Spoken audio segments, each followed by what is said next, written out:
ನಾರಾಯಣಂ ನಮಸ್ಕೃತ್ಯ ನರಂ ಚೈವ ನರೋತ್ತಮಂ ದೇವೀಂ ಸರಸ್ವತೀಂ ವ್ಯಾಸಂ ತತೋ ಜಯಮುದೀರಯೇ. ವಿಜಾನತಾಂ ಅವಿತ್ತಸ್ಯ ಮಧ್ವಸ್ಯ ಜಗತಿ ಗುರೋಃ ಪೂರ್ವಾಚಾರ್ಯಮಹಿಷ್ಠಾನಾಮಿಯಂ ಪ್ರಣತಿಮಾಲಿಕಾ. ಪೂರ್ಣಜ್ಞಾನಾಯ ವಿದ್ಮಹೇ ಪೂರ್ಣಾನಂದಾಯ ಧೀಮಹಿ ತನ್ನೋ ವ್ಯಾಸ ಪ್ರಚೋದಯಾತ್.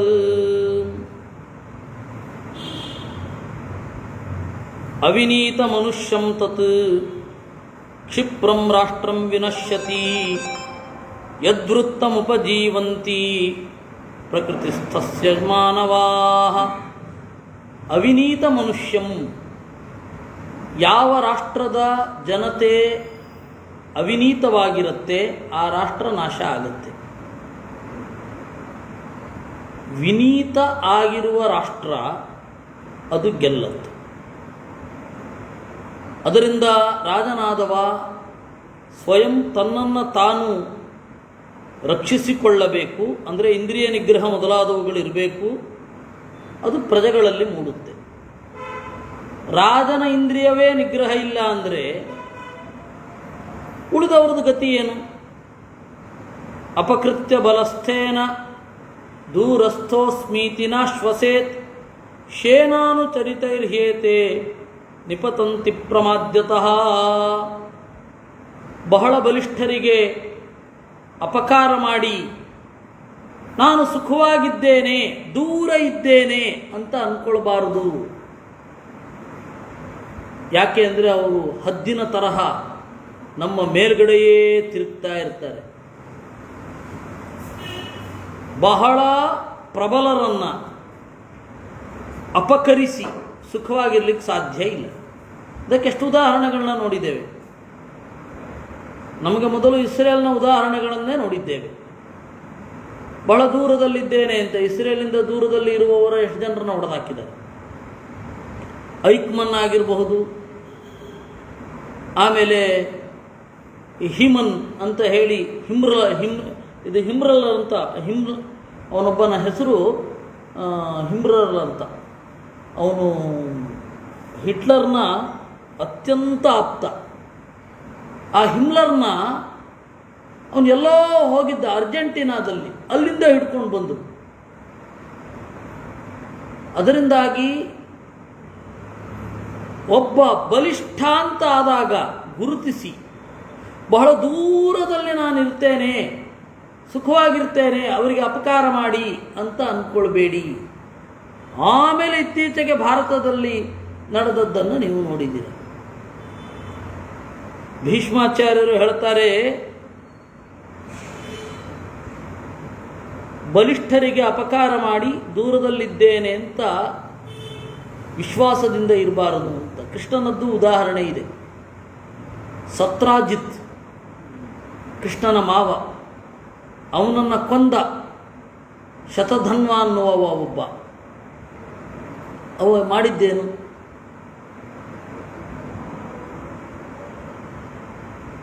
ದೂರದಲ್ಲಿ ಓಡಿ ಹೋಗಿ ನಿಂತ, ಸುಖವಾಗಿರ್ತೀನಿ ಅಂತ ಕೃಷ್ಣ ಮರೆತಂತೆ ನಟಿಸಿದ. 1 ವರ್ಷ ಆಯಿತು, ಓ ಕೃಷ್ಣ ಮರ್ತಿದ್ದಾನೆ ಅಂತ ಹೇಳಿ ದ್ವಾರಕೆಯ ಬೀದಿಗಳಲ್ಲಿ ಓಡಾಡ್ಲಿಕ್ಕೆ ಶುರು ಮಾಡಿದ. ಇದ್ದಕ್ಕಿದ್ದ ಹಾಗೆ ಅವನ ಚಕ್ರ ಎತ್ಕೊಂಡು ಬಂದ. ಆಗ ಯಾರೂ ರಕ್ಷಣೆ ಮಾಡಲಿಲ್ಲ. ಯಾರಿಗೆ ರತ್ನ ತಂದು ಕೊಟ್ಟನೋ ಅಕ್ರೂರ, ಸ್ವಂತ ಅಣ್ಣ ಕೃತವರ್ಮ, ಇಬ್ಬರು ಕೈ ಎತ್ಬಿಟ್ರು. ನಾವು ಕೃಷ್ಣನಿಗೆ ವಿರೋಧ ಮಾಡ್ತೇವ, ಸಾಧ್ಯವೇ ಇಲ್ಲ ಅಂದ್ಬಿಟ್ರು. ಅದರಿಂದಾಗಿ ಬಲಿಷ್ಠನಿಗೆ ಅವನು ಸಿಕ್ಕಿಬಿದ್ದು ಸತ್ತ. ರತ್ನ ಇದ್ದದ್ದು ಅಕ್ರೂರನಲ್ಲಿ, ಸತ್ತಿದ್ದು ಶತಧನ್ವ. ಹೀಗಾಗಿ ಬಿಡತ್ತೆ. ಅದರಿಂದಾಗಿ ಬಲಿಷ್ಠರಾದವರಿಗೆ ಅಪಕಾರ ಮಾಡಿ ದೂರದಲ್ಲಿದ್ದೇನೆ, ಏನು ಮಾಡಲಿಕ್ಕಾಗೋಲ್ಲ ಅಂತ ಅಂದ್ಕೊಳ್ಳೇಬೇಡ. ದೃಢ ಮೂಲಸ್ತ್ವ ದುಷ್ಟಾತ್ಮ ವಿದಿತ್ವಾ ಬಲಮಾತ್ಮನಃ ಅಬಲಾನ್ ಅಭಿಯುಂಜೀತ ನತ್ವೇವ ಬಲವತ್ತರಾನ್. ಗಟ್ಟಿಯಾಗಿ ಬೇರೂರಿದವ ಅದುಷ್ಟಾತ್ಮ ಆಗಿ ಯಾರಿರ್ತಾನೆ ಅವನು ತನ್ನ ಬಲವನ್ನು ತಿಳಿದು ದುರ್ಬಲರನ್ನು ಎದುರು ಹಾಕಿಕೊಳ್ಳಬೇಕೇ ವಿನಃ ನತ್ವೇವ ಬಲವತ್ತರಾನ್ ಬಲಿಷ್ಠರನ್ನಲ್ಲ. ವಿಕ್ರಮೇಣ ಮಹೀಂ ಲಬ್ಧ್ವಾ ಪ್ರಜಾಧರ್ಮೇಣ ಪಾಲಯನ್ ಆಹವೇ ನಿಧನಂ ಕುರ್ಯಾತ್ ರಾಜ ಧರ್ಮಪರಾಯಣ. ವಿಕ್ರಮೇಣ ಮಹೀಂ ಲಬ್ಧ್ವಾ, ಪರಾಕ್ರಮದಿಂದ ಭೂಮಿಯನ್ನು ಗಳಿಸಿ ಪ್ರಜೆಗಳನ್ನು ಧರ್ಮದಿಂದ ಪಾಲಿಸಿ ಯುದ್ಧದಲ್ಲಿ ಸಾಯುವುದಕ್ಕೆ ಹಿಂಜರಿಯಬಾರದು. ಮರಣಾಂತಮಿದಂ ತರವಂ ನೇಹ ಕಿಂಚಿದನಾಮಯಂ ತಸ್ಮಾತ್ ಧರ್ಮೇ ಸ್ಥಿತೋ ರಾಜ ಪ್ರಜಾ ಧರ್ಮೇಣ ಪಾಲಯೇತ್.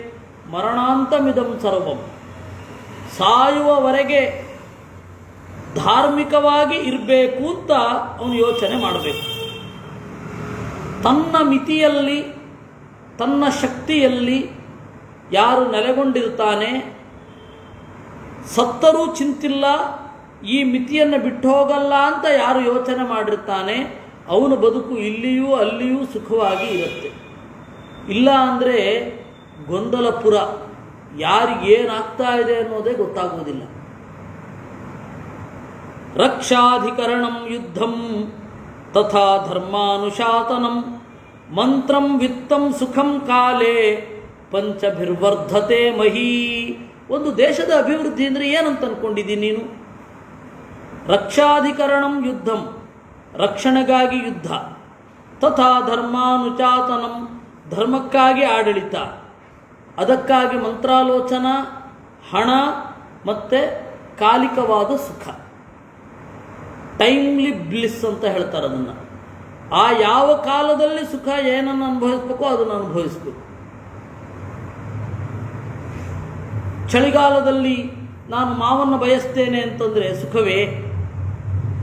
ಒಂದು ಉದಾಹರಣೆ ಹೇಳಿದ್ದು, ಈಗ ಇಡಬಹುದು, ಆದರೆ ಅದು ಪ್ರಕೃತಿ ಕೊಟ್ಟದ್ದಂತೂ ಅಲ್ಲ ಅಲ್ವಾ. ಅದರಿಂದ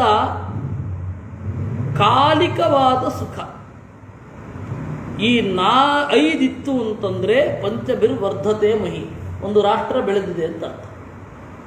ಒಂದು ರಾಷ್ಟ್ರ ಬೆಳೆದಿದೆ ಅಂದರೆ having too much equipments is not development of nation. ಇದೆಯಾ? ಯಾಕೆಂದರೆ ಯಂತ್ರಗಳು ಯಾರಲ್ಲೂ ಇದ್ದೀತು.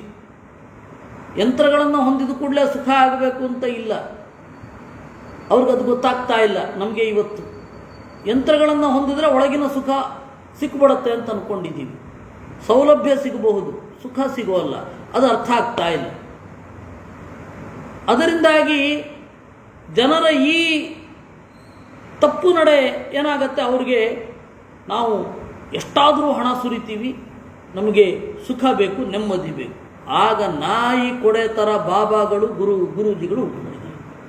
ಅವ್ರು ಏನೇನೋ ಹೇಳ್ತಾರೆ, ಒಂದು ಪರಂಪರೆ ಇಲ್ಲ, ಒಂದು ನಡೆ ಇಲ್ಲ, ಬದುಕಿಗೆ ಒಂದು ಸಂವಿಧಾನ ಇಲ್ಲ, ಈಚೆಯ ಆಚೆಯ ಎರಡರ ಸಮಷ್ಟಿ ಯೋಚನೆ ಇಲ್ಲ. ನಿಮ್ಮ ಟೆನ್ಷನ್ ಪರಿಹಾರ ಮಾಡ್ತೇವೆ ಅಂತಾರೆ. ಆ ಟೆನ್ಷನ್ ಪರಿಹಾರ ಆದರೆ ಸಾಕು. ಈ ದುಡ್ಡಿಂದ ಟೆನ್ಷನ್ ಅಲ್ವಾ, ದುಡ್ಡು ಕೊಟ್ಬಿಡ್ತೀನಿ, ಟೆನ್ಷನ್ ಹೋಗಲಿ ಅಂತ. ಅದು ಒಂದು ಸ್ವಲ್ಪ ದಿವಸ ನಡೆಯುತ್ತೆ, ಸುಖ ಅಂತ ಅನಿಸುತ್ತೆ. ಪರವಾಗಿಲ್ಲ, ಒಂದು ಗೋಲ್ ಸಿಕ್ಕಿತು ಅಂತ. ಅವ್ನು ಸತ್ತೋದ್ಮೇಲೆ ಪರಂಪರೆ ಇರಲ್ಲ. ಮುಂದೆ ಹೆಂಗೆ ಬಾಳೋದು? ನಾವು ಓಶೋನ್ ನೋಡಿದ್ದೀವಿ, ನಿರ್ಗತಿಕರಾಗಿ ಕೂತ್ಬಿಟ್ಟಿದ್ದಾರೆ. ಏನು ಮಾಡೋದು? ಮತ್ತು ಯಾವ್ಯಾವುದೋ ಕಡೆಗೆ ಓಡೋದು, ಸೂತ್ರ ಹರಿದ ಪಟದ ಹಾಗೆ ಎಲ್ಲೆಲ್ಲೋ ಹೋಗ್ತಾರೆ. ದಾರಿ ತಪ್ಪಿದ ಜೇನ್ನೊಣದ ಹಾಗೆ ಸಿಕ್ಕವ್ರನ್ನೆಲ್ಲ ಕಚ್ಚುತ್ತಾರೆ. ಇದು ಪ್ರಾಬ್ಲಮ್. ಅದರಿಂದಾಗಿ ಒಂದು ರಾಷ್ಟ್ರದ ವೃದ್ಧಿ ಅಂತಂದರೆ ಈ ರಾಜ ಈ ರೀತಿ ತಪ್ಪು ದೃಷ್ಟಿಕೋನ ಇದ್ದದ್ರಿಂದ ಅಲ್ವಾ ಇಂಥವರೆಲ್ಲ ಹುಟ್ಟಿದ್ದು. ರಾಜನಿಗೆ ಸುಖ, ಒಂದು ರಾಷ್ಟ್ರದ ಬೆಳವಣಿಗೆ ಅಂದರೆ ಏನು ಅನ್ನೋದು ಗೊತ್ತಿರಬೇಕು. ಏತಾನಿ ಯಸ್ಯ ಗುಪ್ತಾನಿ ಸ ರಾಜ ರಾಜ ಸಪ್ತಮ ಸತತಂ ವರ್ತಮಾನೋತ್ರ ರಾಜ ಭುಂತೆ ಮಹೀಮಿಮಾಂ.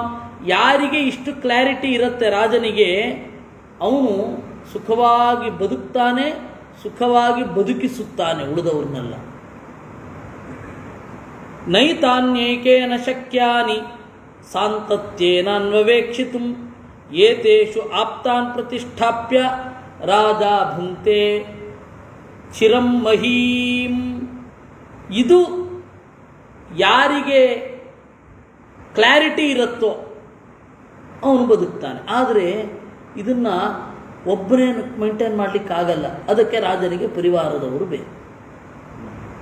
ಪರಿವಾರ ಯಾಕೆ ಬೇಕು ಅಂದರೆ ಎಲ್ಲ ಕಡೆ ಅವನೊಬ್ಬನೇ ಓಡಾಡಲಿಕ್ಕಾಗತ್ತಾ? ಕಾರ್ತವೀರ್ಯಾರ್ಜುನ ಒಬ್ಬ ಹಾಗಿದ್ದ ಅಂತ ಪುರಾಣಗಳು ಹೇಳ್ತವೆ. ನನಗೆ ಸೆಕ್ಯೂರಿಟಿಯೇ ಬೇಡ, ಯಾಕೆಂದ್ರೆ ಎಲ್ಲ ಕಡೆ ನಾನೇ, ಗ್ರಾಮ ಪಾಲಕರು ಬೇಡ, ಜಮೀನ್ದಾರರು ಬೇಡ, ದಿವಾನರು ಬೇಡ, ಯಾರು ಬೇಡ, ನಾನೊಬ್ಬನೇ ಅಂತ ಇದ್ದಂತೆ. ಅಲ್ಲಿ ದಿವಾಣ ಅಂದರೆ ಗ್ರಾಮಾಧಿಕಾರಿ ಅಂತ.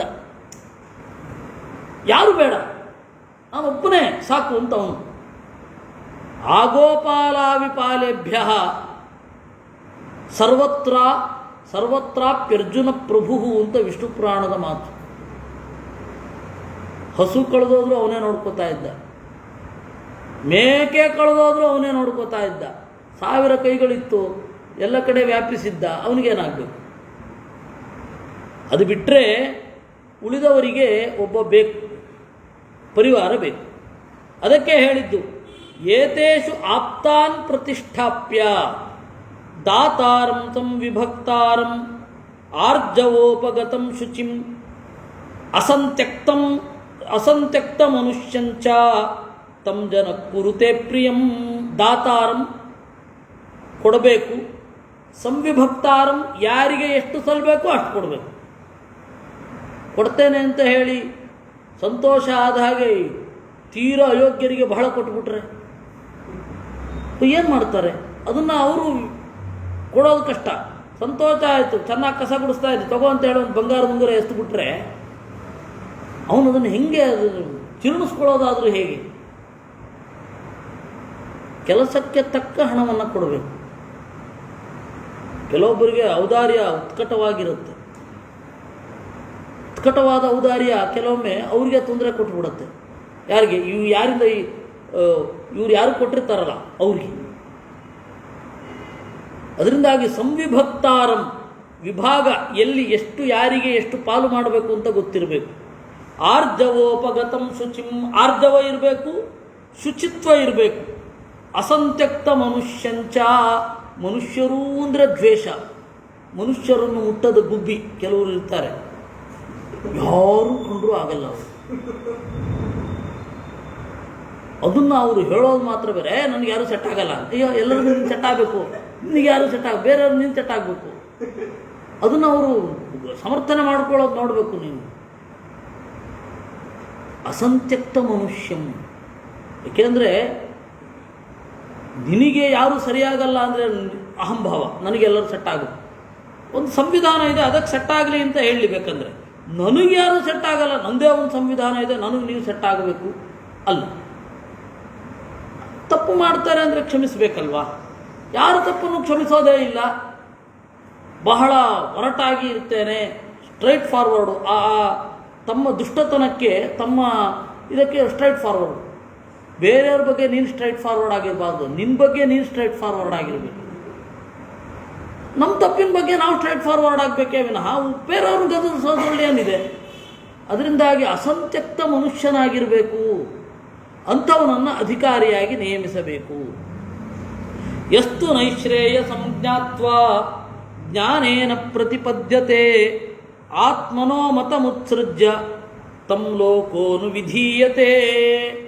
ಯಾವಾಗ ಸಂತ್ಯಕ್ತ ಮನುಷ್ಯನಾಗಬಹುದು ಅಂದರೆ ಪ್ರಜೆಗಳನ್ನು ಪ್ರೀತಿಸುವ ಅವಶ್ಯಕತೆ ಇಲ್ಲ, ನನ್ನದೇ ಆದದ್ದು ಬೇರೆ ಧೋರಣೆ ಅಂತ ಯಾವಾಗ ಅಂದುಕೊಳ್ಳಬಹುದು ಅಂದರೆ ನಿನ್ನ ಒಳಗಿನ ಪ್ರಜ್ಞೆ ಜಾಗೃತ ಆಗಿ ನೀನು ಮೋಕ್ಷದ ಕಡೆಗೆ ಹೋಗುವಾಗ ಯಾರನ್ನೂ ಲೆಕ್ಕಿಸುವಂತಹ ಅವಶ್ಯಕತೆ ಇಲ್ಲ.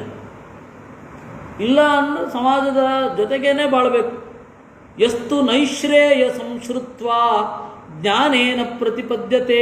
ನಿಶ್ರೇಯಸ್ ಅಂದರೆ ಮೋಕ್ಷ, ನೈಶ್ರೇಯ ಸಂಶ್ರುತ್ವ ಮೋಕ್ಷವನ್ನು ನೀಡುವ ದಾರಿಯನ್ನು ತಿಳಿದು ಅಥವಾ ಕೇಳಿ ಜ್ಞಾನಪೂರ್ವಕವಾಗಿ ಅದನ್ನು ಹೊಂದುತ್ತಾನಲ್ಲ, ಆತ್ಮನೋ ಮತಮುತ್ಸೃಜ್ಯ, ಎಲ್ಲವನ್ನ ತೊರೆದು ತಮ್ಲೋಕ ಅನುವಿಧೀಯತೆ, ಲೋಕ ಅವನಿಗೆ ಅನುಗುಣವಾಗಿ ಇರಬೇಕಾಗತ್ತೆ. ಅವನು ಅದನ್ನು ಬಯಸೋದು ಇಲ್ಲ ಆ ಲೆವೆಲ್ಗೆ ಹೋದ್ಮೇಲೆ. ಯೋರ್ಥಕಾಮಸ್ಯ ವಚನಂ ಪ್ರಾತಿಕೂಲ್ಯಾತ್ ನ ಮೃಶ್ಯತೆ ಶೃಣೋತಿ ಪ್ರತಿಕೂಲಾನಿ ವಿಮಾನಾತ್ ಅಚಿರಾದಿವಾ. ಅರ್ಥಕಾಮಸ್ಯ ವಚನಂ, ಯಾರೋ ಒಬ್ಬ ರಾಜನಿಂದ ಯಾವುದೋ ಲಾಭವನ್ನು ಬಯಸಿ ಬಂದಿರ್ತಾನೆ. ಅವನ ಮಾತನ್ನು ಇವನು ಕೇಳಲ್ಲ. ಇವನಿಗೂ ಒಳ್ಳೆಯದಾಗ್ತಾ ಇರುತ್ತೆ, ರಾಜನಿಗೆ ಅವನಿಗೂ ಒಳ್ಳೆಯದಾಗ್ತಾ ಇರುತ್ತೆ. ಅದನ್ನು ಯಾರು ಕೇಳೋದಿಲ್ಲ. ಅದಕ್ಕೆ ಏನರ್ಥ? ರಾಜನಿಗೆ ವಿಪರೀತ ಮಾನ ಇದೆ ಅಂತ ಅರ್ಥ. ಮಾನ ಅಂದರೆ ಫಾಲ್ಸ್ ಪ್ರೆಸ್ಟೀಜ್. ಏನೇ ಆಗಲಿ ಇವನ್ ಮಾತು ಕೇಳಬಾರ್ದು. ಹಾಗೆ ಮಾತು ಕೇಳದೆ ಹಾಳಾಗಿ ಹೋಗ್ಬೋದು, ಇವನ್ ಮಾತಂತೂ ಕೇಳಬಾರ್ದು. ಆ ತರಹ ಇರುತ್ತೆ. ಅಗ್ರಾಶ್ಯ ಚರಿತಾಮೃತ್ಯಂ ಅತ್ಯಂತಂಜೋ ನ ಬುದ್ಧ್ಯತೆ ಜಿತಾನಾಮಜಿತಾನಾಂಚ ಕ್ಷಾತ್ರಧರ್ಮಾದಪೈತಿ ಸಹ. ಅಗ್ರಾಶ್ಯ ಚರಿತಾಮೃತ್ಯಂ, ಅಗ್ರಾಶ್ಯ ಚರಿತಾಮೃತ್ಯಂ, ಯಾರು ಯೋಗ್ಯರಲ್ಲ ಅವರು ಮಾಡಿದ ದಾರಿಯನ್ನು ಯಾರು ಅನುಸರಿಸ್ತಾನೆ ಅವನನ್ನು ಕ್ಷತ್ರಿಯಾಧಮ ಅಂತ ಕರೀತಾರೆ. ಇವರೆಲ್ಲ ಕ್ಷತ್ರಿಯಾಧಮರು. ಆಡಳಿತ ನಡೆಸಬೇಕಾದ್ರೆ ರಾಜರಾದವರು ಹೀಗಿರಬೇಕು. ಮುಖ್ಯಾಮಾತ್ಯಾನ್ ಉತ್ಸೃಜ್ಯ ವಿಹೀನಾನ್ ಕುರುತೆ ಪ್ರಿಯಾನ್ ಸತೈರ್ವ್ಯಸನಮಾಗಮ್ಯ ಸಾಧು ಮಾರ್ಗಂ ನ ವಿಂದತಿ. ಮುಖ್ಯರಾದ ಅಮಾತ್ಯರನ್ನು ಕೇಳಬೇಕು. ಅವ್ರ ಮಾತು ಅಂತ ಕೇಳದ ಹಾಗೆ ಮಾಡಿ, ಇಲ್ಲಿ ತನ್ನ ಚೇಲಾಗಳು ಕಿಚನ್ ಕ್ಯಾಬಿನೆಟ್ ಅಂತ ಏನಿರ್ತಾರೆ ಅವ್ರನ್ನ ಕೇಳು. ಹಾಗೆ ಮಾಡಬಾರದು. ಅದ್ರ ಕಥೆ ಮುಂದೆ ಬರುತ್ತೆ. ಒಂದು ವೃದ್ಧ ನರಿ, ಅದರ ಮಾತನ್ನ ಒಂದು ಸಿಂಹ ಕೇಳ್ತಾ ಇರುತ್ತೆ. ಸಿಂಹ ಸತ್ತು ಸಿಂಹದ ಜಾಗದಲ್ಲಿ ಸಿಂಹದ ಮಗ ಬರುತ್ತೆ. ಆ ತಾಯಿ ಸಿಂಹಿಣಿ ಇದ್ದಾಳಲ್ಲ, ಅವಳು ಇವನ ಮಾತು ಕೇಳು ಅಂತಾಳೆ. ಆ ಸಿಂಹಕ್ಕೆ ಇವನ ಮಾತೇನು ಕೇಳೋದು ಅಂತ, ವೃದ್ಧನ ಮಾತು. ಆಗ ರಾಜೀನಾಮೆ ಬರ್ಕೊಟ್ಟು ಹಲವು ಸರ್ತಿ ಹೋಗುತ್ತದು. ಆ ನರಿ ಇಲ್ಲ ನೀನು ಇಲ್ಲೇ ಇರಬೇಕು ಅಂತ ಅದು ಬಲವಂತ ಮಾಡುತ್ತೆ. ನಾರ್ಮಲ್ ಆಗಿ ನಡೆಯುವಂಥ ಘಟನೆಗಳೇ ಇದು. ಪಾತ್ರ ಮಾತ್ರ ಬೇರೆ ಅಷ್ಟೆ.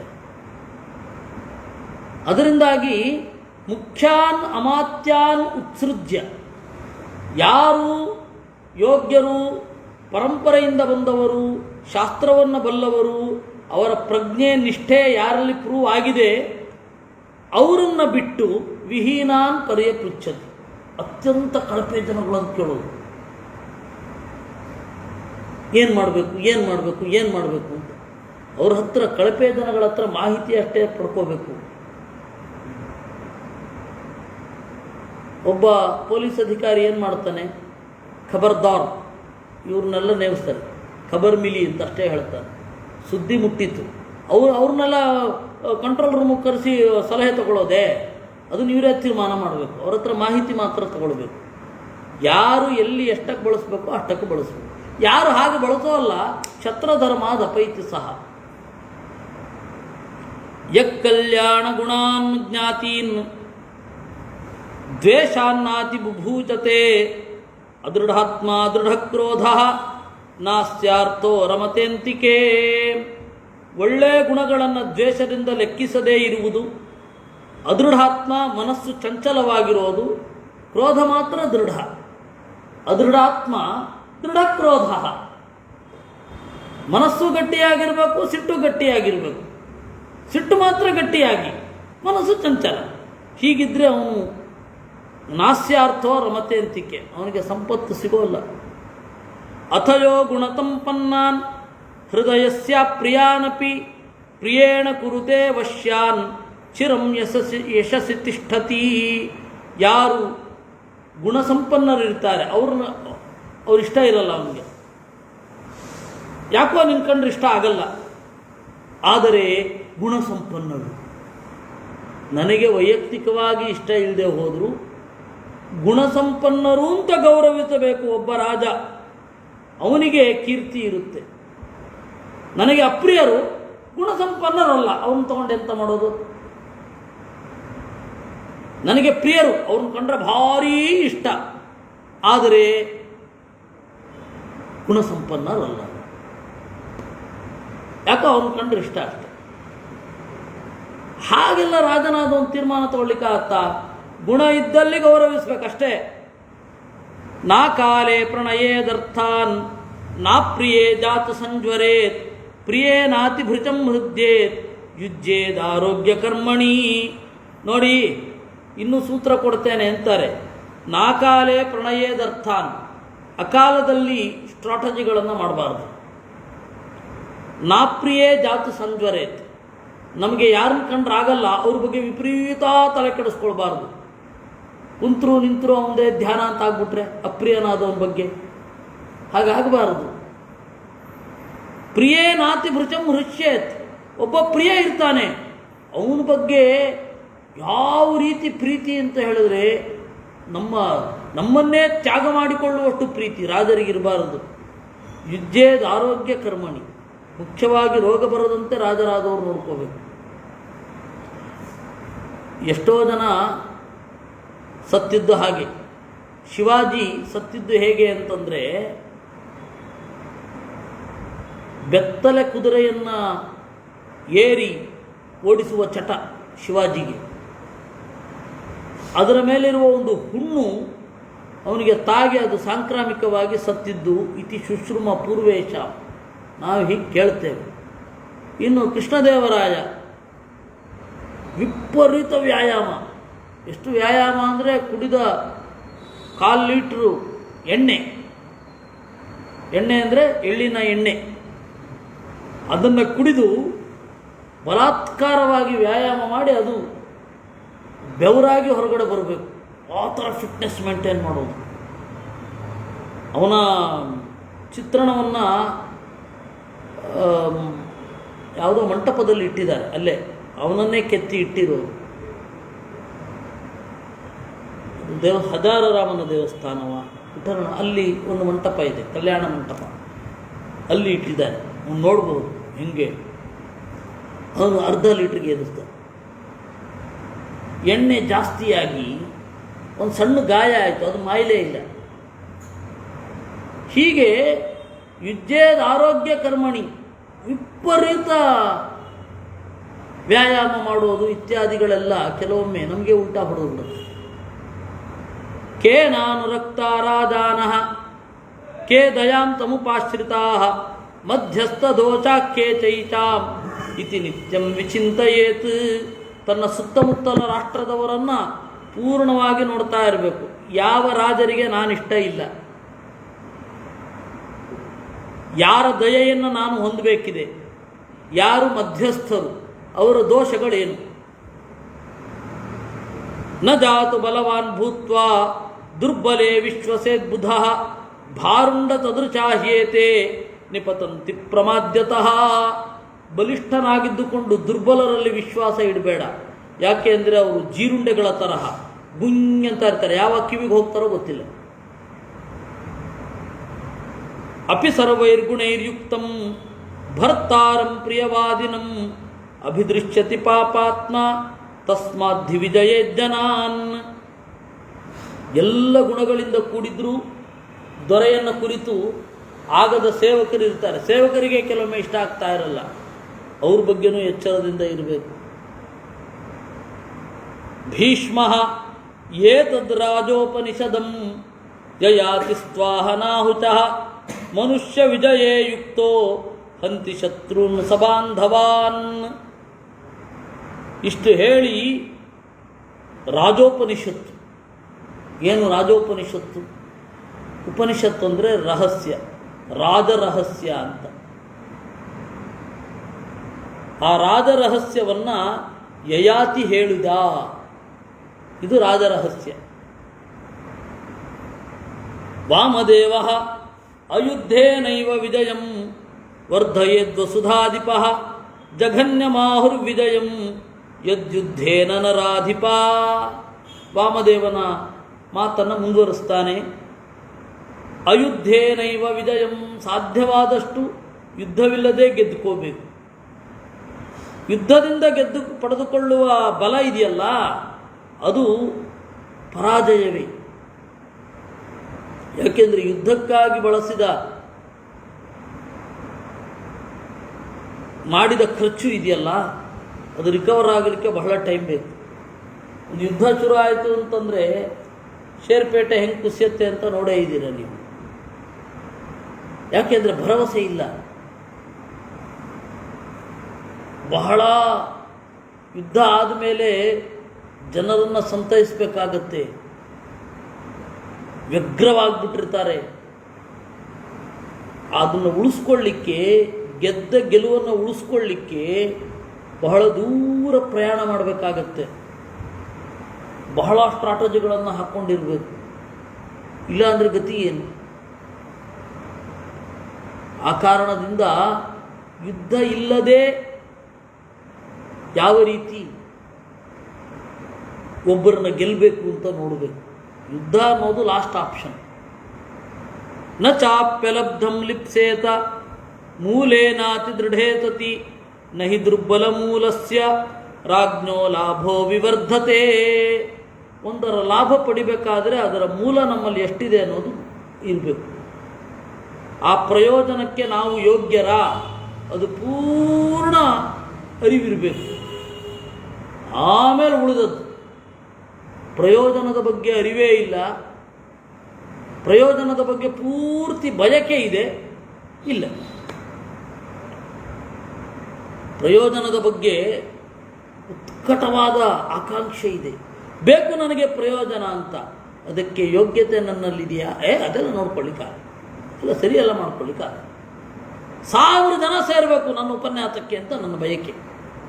ಅದಕ್ಕೆ ತಕ್ಕ ಮಾತುಕತೆ, ಜನರ ಮನಸ್ಸನ್ನು ಹೊಕ್ಕು, ಅವರ ಭಾವನೆಯನ್ನು, ಅದೆಲ್ಲ ಇಲ್ಲ. ಅವೆಲ್ಲ ಬೆಳೆಸ್ಕೊಳ್ಳಬೇಕಾಗಿಲ್ಲ. ಇಲ್ಲ, ದೇವರು ಎಷ್ಟು ಜನ ತರಿಸ್ತಾನೋ ಅಷ್ಟು, ಆ ಥರ ಏನಾದ್ರು ಇರಬೇಕು. ನಾನು ಉದಾಹರಣೆ ಹೇಳಿದೆ. ಇಲ್ಲಿರೋದು ಹೀಗಿದೆ. ಏನಂತ?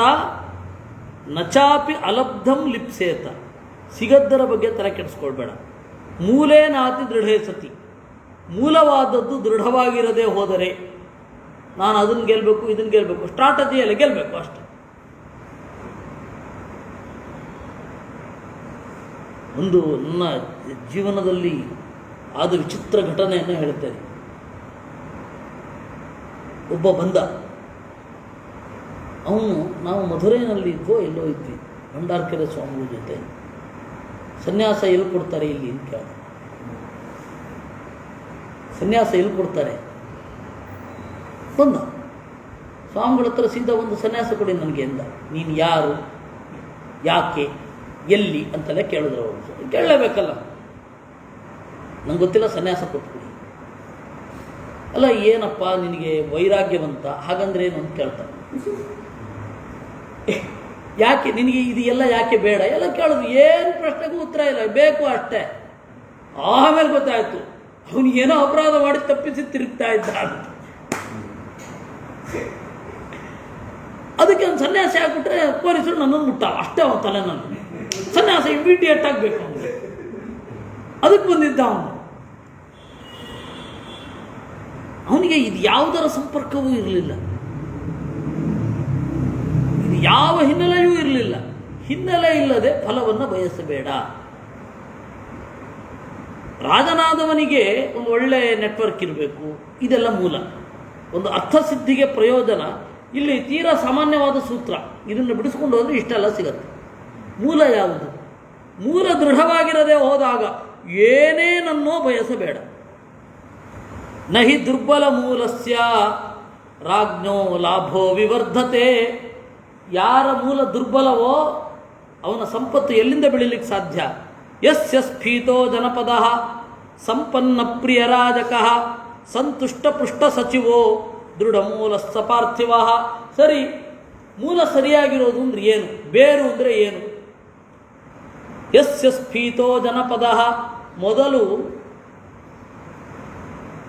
ಆಹಾರ ಸ್ವಾತಂತ್ರ್ಯ ಇರಬೇಕು.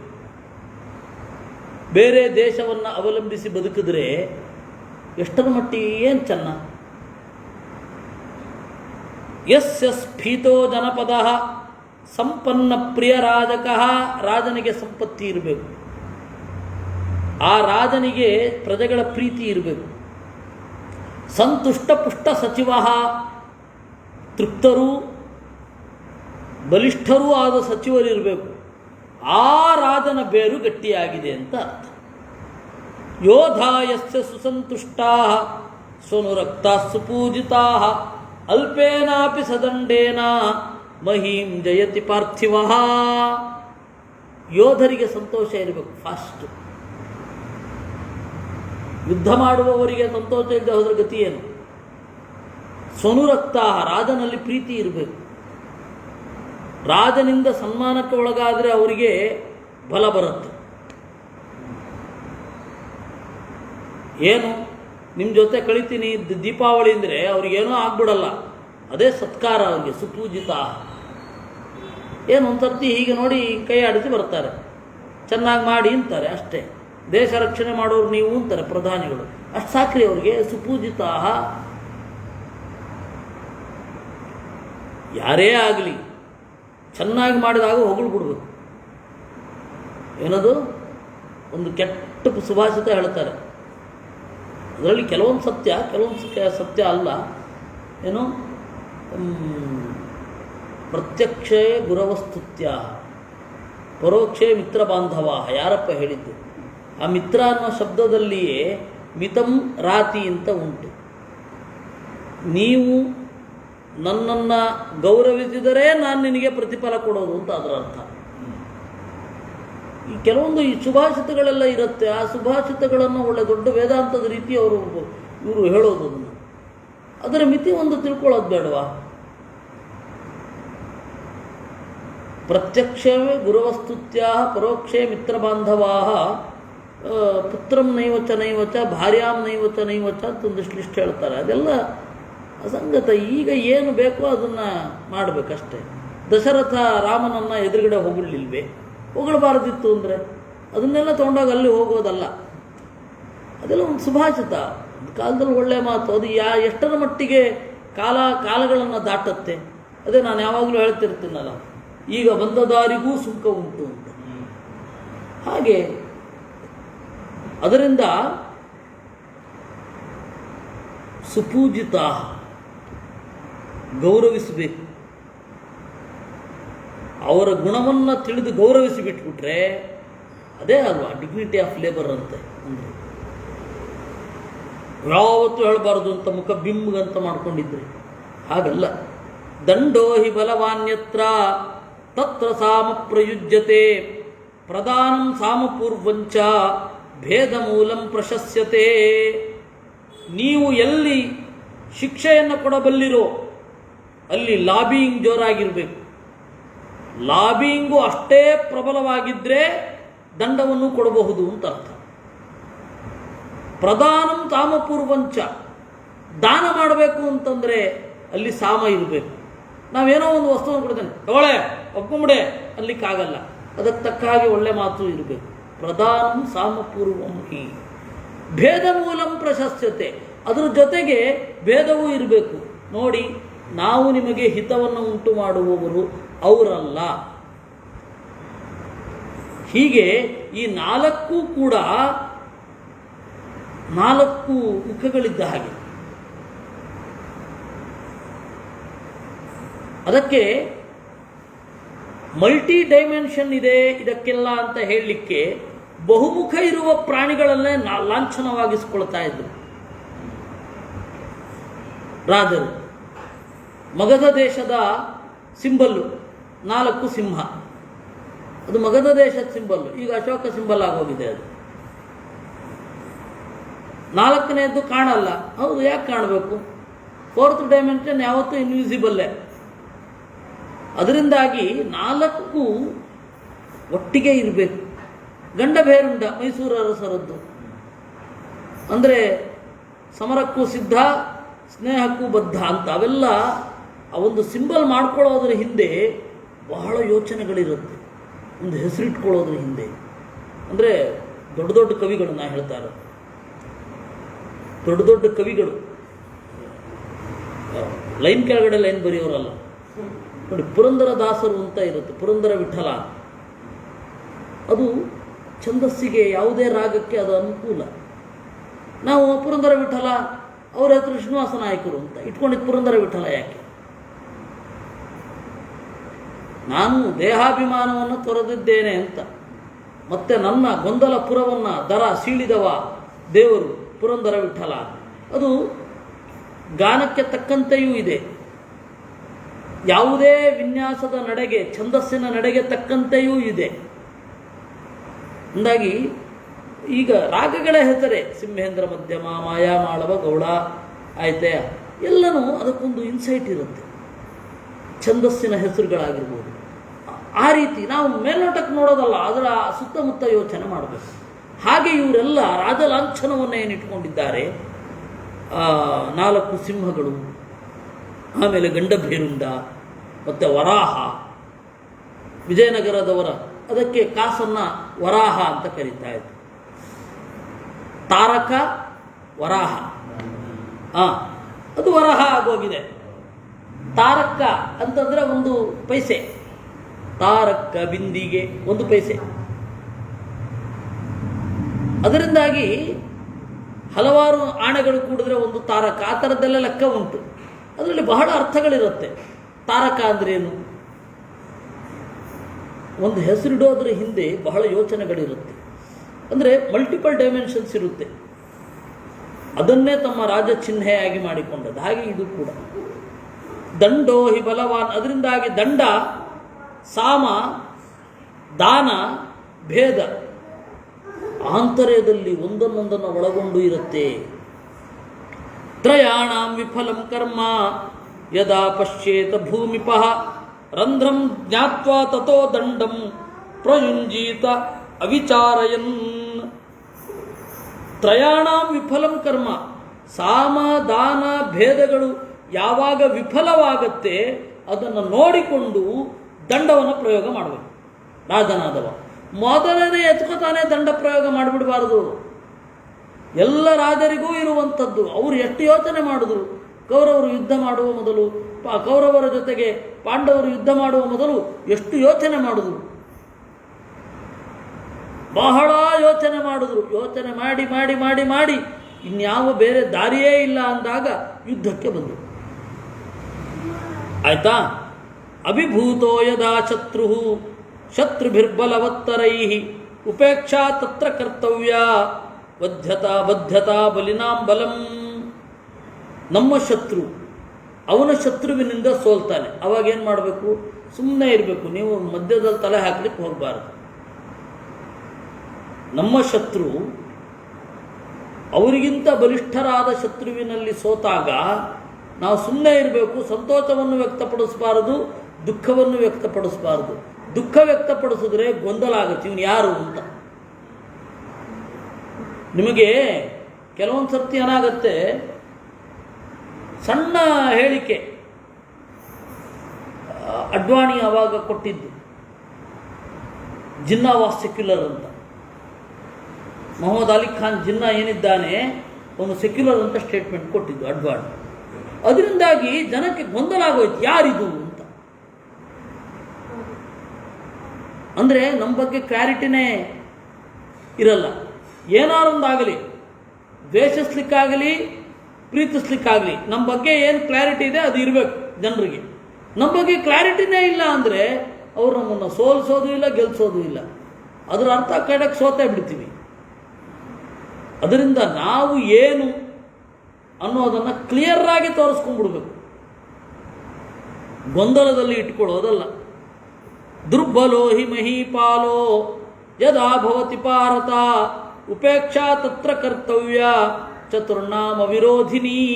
ಯಾರು ಅತ್ಯಂತ ದುರ್ಬಲ ಇರ್ತಾನೆ ಅವನ ಹತ್ರ ಏನು ಮಾಡ್ಲಿಕ್ಕೆ ಹೋಗಬಾರ್ದು.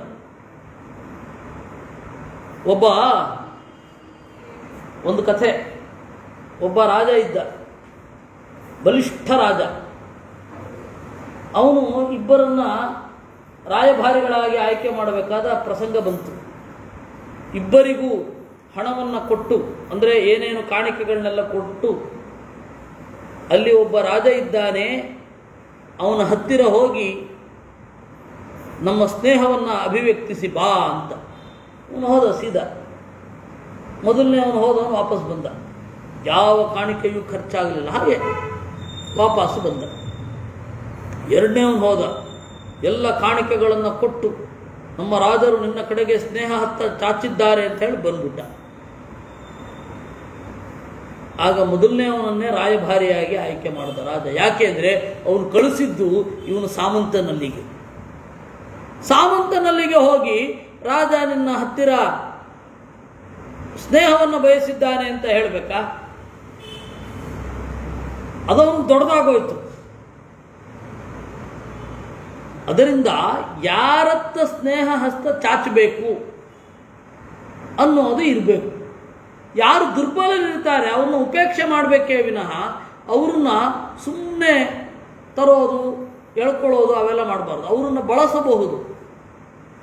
ಸುಮ್ಮನೆ ಮಿತ್ರ ರಾಷ್ಟ್ರ ಅಂತ, ಮಿತ್ರ ರಾಷ್ಟ್ರ ಅನ್ನೋದು ಯಾವ ಲೆವೆಲ್ ಮೇಲೆ ಅಂತ, ಯಾವ ಒಪ್ಪಂದವೂ ಇಲ್ಲದೆ ಹೋದರೆ, ಅಂದರೆ ಅಭಿವೃದ್ಧಿಗೆ ಸಂಬಂಧಪಟ್ಟ ಒಪ್ಪಂದ, ಮತ್ತು ನಾವು ನಿಮ್ಮಲ್ಲಿ ಸೇನೆ ನಿಲ್ಲಿಸ್ತೇವೆ, ಅದಕ್ಕೆ ಒಂದು ಒಪ್ಪಂದ ಮಾಡಿಕೊಡಿ, ಅದು ದಾಸರು ಅಂತ, ಅಧಮರು ನೀವು ಅಂತ, ನಿಮ್ಮಲ್ಲಿ ಒಂದು ಸೇನಾ ನೆಲೆ ಕೊಡಿ, ನಮಗೆ ಒಂದು ಸೇನೆ ನಮ್ದು ಇಟ್ಕೊಂಡ್ಬಿಡಿ, ನಮ್ಮ ಹಡಗುಗಳನ್ನೆಲ್ಲ ನಿಲ್ಲಿಸ್ಕೊಳ್ಳಿಕ್ಕೆ ಒಂದು ಸ್ವಲ್ಪ ಜಾಗ ಕೊಟ್ಟುಬಿಡಿ. ಎಲ್ಲಿ ಮಿತ್ರ ಅಂತ ಯಾವಾಗ ಕರಿಬೇಕು ಅಂದರೆ ಪರಸ್ಪರ ಮ್ಯೂಚುವಲ್ ಅಂಡರ್ಸ್ಟ್ಯಾಂಡಿಂಗ್ಸ್ ಇರುತ್ತಲ್ಲ, ಆ ಒಪ್ಪಂದಗಳು ಏನು ನಡೀತಾ ಇರುತ್ತೆ, ನಿಮ್ಮಿಂದ ನಮಗೆ ಪ್ರಯೋಜನ, ನಮ್ಮಿಂದ ನಿಮಗೆ ಪ್ರಯೋಜನ, ಅದು ಮಿತ್ರರು ಅಂತಂದರೆ. ಈಗ ಲೆಕ್ಕ ಹಾಕ್ಕೊಳ್ಳಿ, ಶ್ರೀಲಂಕಾ ಪಾಕಿಸ್ತಾನ ಯಾರಿಗಾದರೂ ಮಿತ್ರರ? ಒಪ್ಪಂದಗಳನ್ನು ನೋಡಿ ನೀವು. ತೀರ ದುರ್ಬಲವಾದ ರಾಷ್ಟ್ರದೊಡನೆ ನೀವು ಉದಾಸೀನರಾಗಿರಬೇಕು, ತಟಸ್ಥರಾಗಿರಬೇಕು. ಬೇಕಾದ್ರೆ ಅವ್ರನ್ನ ಬಳಸ್ಕೊಳ್ಳಿ, ಅವ್ರ ಹತ್ತ ಸ್ನೇಹ ಚಾಚಿಸ್ಕೊಳ್ಕೊಬೇಡಿ. ಅಲ್ಲಿ ಸಾಮ ಅದಾನ ಭೇದ ಅದಂಡ ಅದನ್ನೆಲ್ಲ ಮಾಡಲಿಕ್ಕೆ ಹೋಗಬೇಡಿ ಅಂತ. ಉಪೇಕ್ಷಾ ತತ್ರ ಕರ್ತವ್ಯ ಚತುರ್ನಾಮ ವಿರೋಧಿನಿ ಉಪಾಯ ಪಂಚಮಸ್ಸೋಪಿ ಸರ್ವೇಷಾಂ ಬಲವತ್ತರ. ಆ ಉಪೇಕ್ಷೆಯು ಒಂದು ಬಲ, ಅದೊಂದು ಉಪಾಯ. ನೀವೇನು ಉಪಾಯ ಮಾಡದೇ ಇರೋದು ಕೆಲವೊಮ್ಮೆ ಒಂದು ಉಪಾಯ. ಇನ್ಯಾಕ್ಷನ್ ಇಸ್ ಆ್ಯನ್ ಆ್ಯಕ್ಷನ್ ಅಂತಾರದು. ಏನು ಮಾಡದೇ ಇರೋದು ಕೆಲವೊಂದು ಆ್ಯಕ್ಷನ್. ಭಾರ್ಗವೇಣ ಚ ಗೀತಾನಾಂ ಶ್ಲೋಕಾನಾಂ ಕೋಸಲಾಧಿಪ ವಿಜ್ಞಾಯ ತತ್ವಂ ತತ್ವಜ್ಞ ತತ್ವತಸ್ತತ್ಕರಿಷ್ಯತಿ. ಇನ್ನು ಚವನರು ಹೇಳಿದ ಒಂದು ದಾರಿ ಇದೆ. ದುರ್ಬಲರು ಪ್ರಬಲರು ರಾಷ್ಟ್ರಗಳ ನಡುವಣ ಹೇಗೆ ಸಂಬಂಧ ಇರಬೇಕು, ಎಕ್ಸ್ಟರ್ನಲ್ ಅಫೇರ್ಸು ಯಾವ ದಿಕ್ಕಿನಲ್ಲಿ ಹೋಗಬೇಕು ಅಂತ ಹೇಳಲಿಕ್ಕೆ ಚವನರು ಹೇಳಿದ್ದು ಒಂದಿದೆ ಅಂತ ಹೇಳ್ತಾರೆ. ಅದನ್ನು ನಾಳೆ ನೋಡೋಣ. ನಾಳೆ ಇಲ್ಲ, ನಾಳೆ ಶನಿವಾರ ಭಾನುವಾರ ರಾಮಾಯಣ, ಮತ್ತು ಉಳಿದಂತೆ ಸೋಮವಾರ ಇದನ್ನು ನೋಡೋಣ. ಕೃಷ್ಣಾರ್ಪಣಮಸ್ತು. ಈಗ 68 ಆಗಿದೆ, 69 ಆಗಬೇಕು. ಕೃಷ್ಣ